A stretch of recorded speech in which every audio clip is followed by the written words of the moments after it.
Okay, hey friends, so I'm going through the procedures for installing the driveline in Allison's car.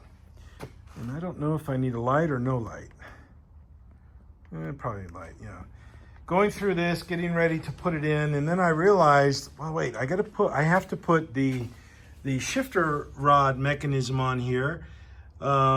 And I do have it, and I did put the new bushings in the back end, the bushings that fall and fail and fall apart.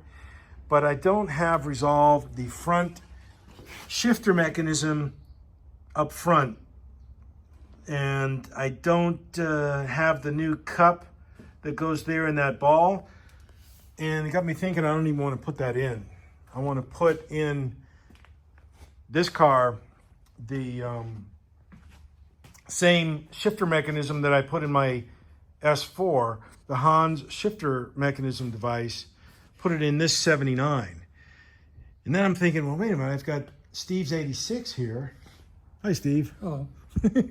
I've got Steve's 86 here, and we just went out and looked at his.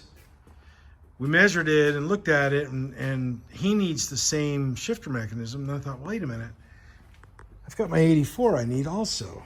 Don't need it today. But I'm thinking, wait a minute, I need that one. So I pinged Hans, and he's going to get me 3 of them for these cars. So what I do not want to do is put this body on top of this driveline right now and then have to come back in and mess around with the shifter. So I don't want to do that. So I'm not going to install this right now. But I wanted to just show people of interest out there what's going on this vehicle. What's this? I don't know what that is. What's going on with this?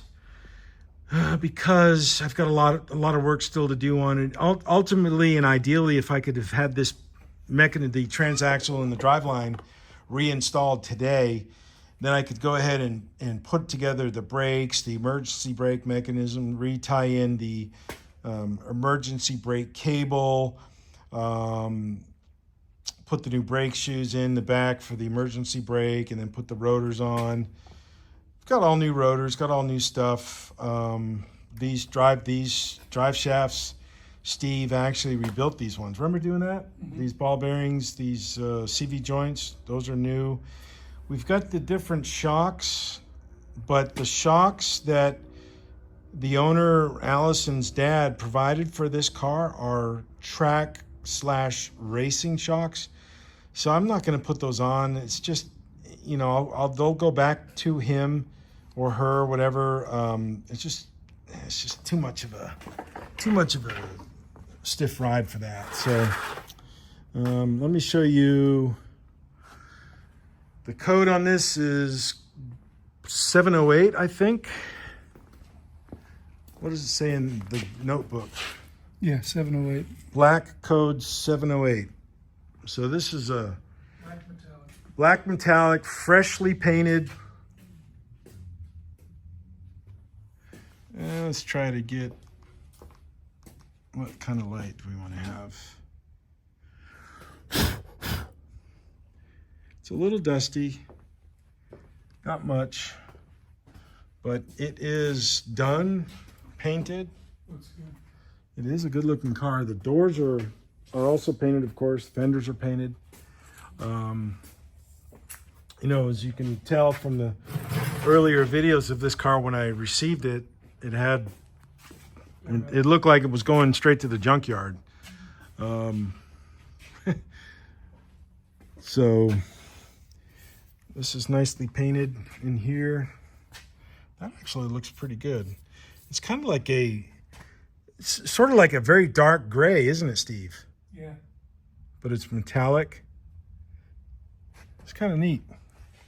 Of course, that's all painted down here on the rockers. Looks good. Let's see here. So just kind of hit an impasse on that. Just take an opportunity to film the car. Now the deck lid, that's all painted.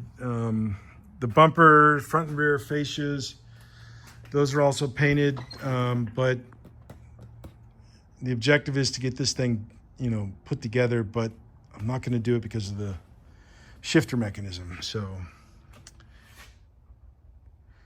when you pick up these projects that are somebody's former project that gets stalled on, it takes a lot of time, it takes a lot of money, and it takes a lot of, wonder what they did, wonder what the person did here and did there.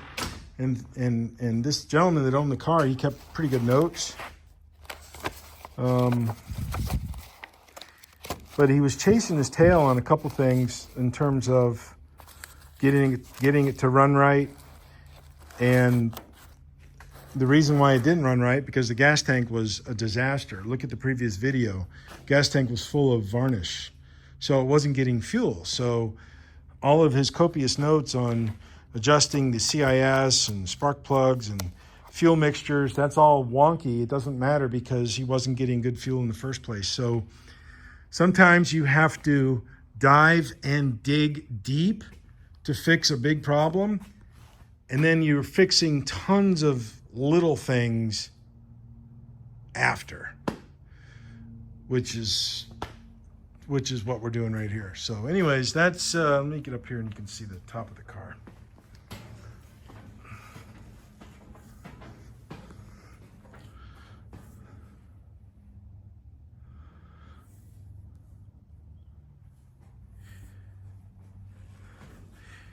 And I put that piece of plywood in there when I primed the vehicle to hold the tape up. That's what that's there for. So anywho, that's about it. So onward we go. Cheers.